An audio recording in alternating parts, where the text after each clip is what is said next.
So remember that small stack games I borrowed from Ivan? Yeah, where Xenoverse 2 didn't have its disc and I threw a Platinum Spyro? Well, the next game on this list is the Walking Dead Collection, and this one I'm excited about.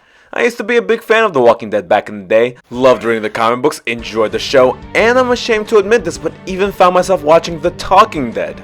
But I never played the game for some reason. My Walking Dead fandom died out when the comic series concluded and season 7 of the show bored me out of the franchise. But this game here does excite me to come back to the world of the undead. Wait, first things first. Okay, good.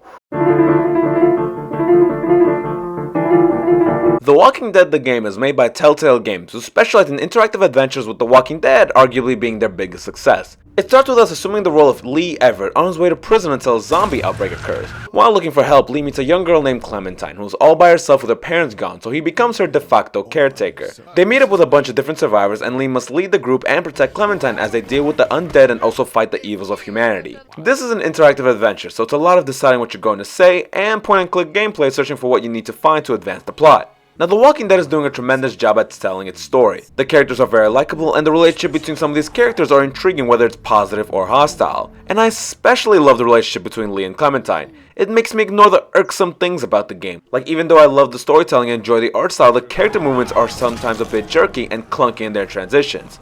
Some of the audio bounces a bit off, and the voice acting has moments where it's not up to par.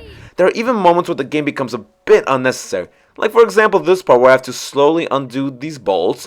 Or even worse is when they're on the train and Lee needs to reach the map, but Kenny's in the way and won't move because he's upset, so you have to talk to this guy Chuck who will tell you to bring him a bottle. So you need to get the bottle from the train car, bring it back to Chuck, and then go to Kenny and tell him that Chuck has a drink, so Kenny gets a drink and you can finally get the map. Like, what was the point of that? Couldn't Lee just fucking reach over?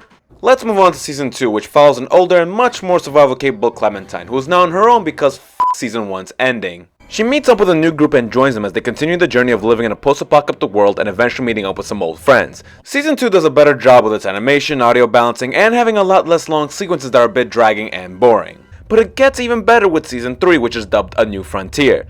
This season follows Javier, whose family is split in half at the start of the apocalypse, and he ends up with his brother's wife and 2 kids, and for the next few years starts taking care of them and eventually building a romantic relationship with his sister-in-law, which is completely complicated by the fact that they're also taking care of his brother's kids too. It gets even more juicy as you have a run-in with a community called The New Frontier, which also has Javier's brother as one of the leaders, and oh man, that's awkward. The story really peaks here.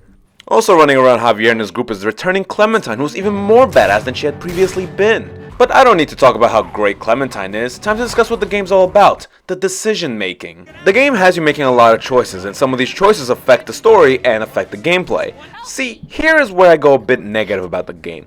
The choices really don't matter. The story is going one way, and whichever way you branch out, it'll all correct itself and put itself back on course. You will have choices on characters' fate on whether they get to live or die, but regardless, if you save them, it's only prolonging the inevitable.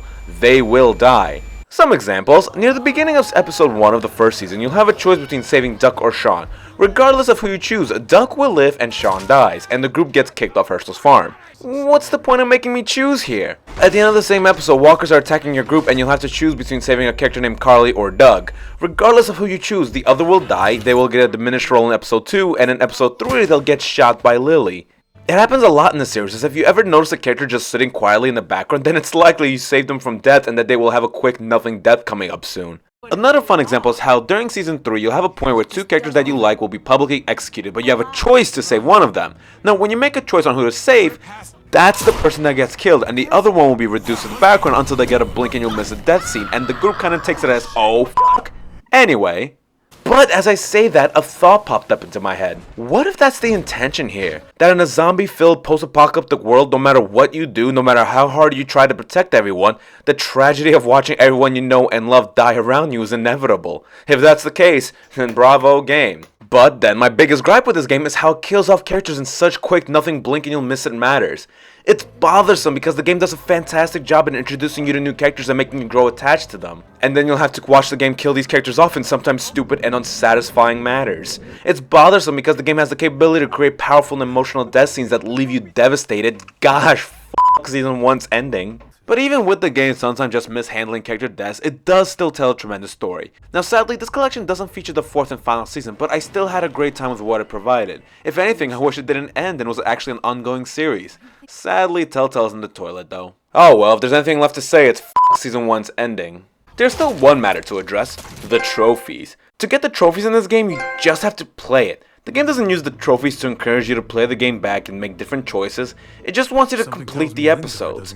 And that's what I did. I played all 3 seasons and completed the Michonne miniseries, and boom, platinum. It's one of the easiest platinum trophies to get. You might as well get one once you open the box. Which is surprising that Ivan didn't get one, yet I did on the game that belongs to him. So once again, Haha, fuck you, Ivan. Now that I'm 2 for 2 in establishing my dominance over Ivan, it's time for me to finally wrap up this series by finally playing